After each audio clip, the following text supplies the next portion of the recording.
Como eu sei se o meu relacionamento é abusivo?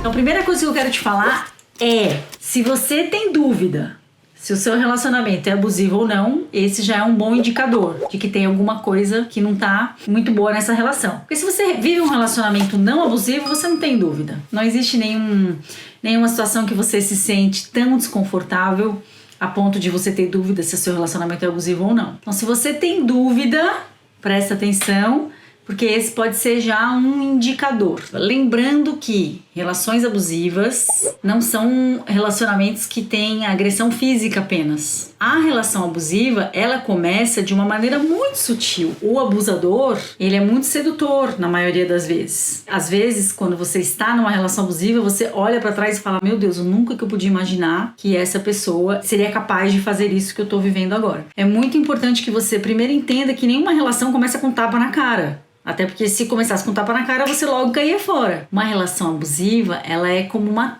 teia. Você já viu teia de aranha? É difícil você ver, né? Porque a teia de aranha, ela é invisível. E assim é um relacionamento abusivo. Ele vai se estruturando de uma maneira como se fosse uma teia psicológica e emocional, onde você vai ficando emaranhada nessa teia. Essa foi uma segunda pergunta que mais apareceu. Por que eu não consigo sair de um relacionamento abusivo? Então você sempre tem que pensar numa relação abusiva como se fosse uma teia. Se você vive numa relação que você se sente presa, como se você estivesse numa teia invisível, assim, e aí você vai argumentar e vai falar pra pessoa e ela fala: você tá louca, isso só tá acontecendo porque a culpa é sua. Se você mudar, aí sim, então, essa relação vai ser melhor. Então, é realmente como se fosse uma teia invisível. Ok? Você tá emaranhada numa coisa que tá te prendendo, mas que é invisível, que você não consegue pegar para desamarrar. Por isso que é tão difícil sair. E a pessoa não percebe. Uma pessoa me perguntou assim lá nos stories: fala entre a história do sapo e das relações abusivas. Eu nunca tinha ouvido falar nisso. E aí eu fui comentar com meu marido.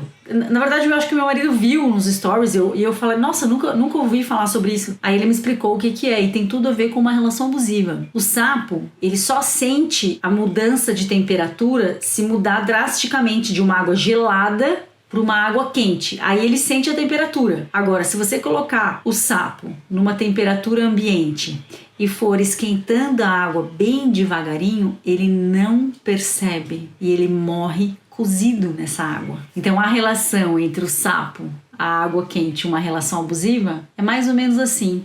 A pessoa que vive uma relação abusiva, como ela vai se dando, né, ela vai se estruturando de uma maneira muito lenta, não é assim, entrou numa relação e eu já te dou um tapa na cara ou já te xingo, não, né? Ela vai se arquitetando, assim, então é como se entrasse numa temperatura ambiente e a água vai esquentando bem devagarinho e você vai se adaptando à nova temperatura da água de uma maneira bem lenta até que você morre queimada ou morre cozida naquela água.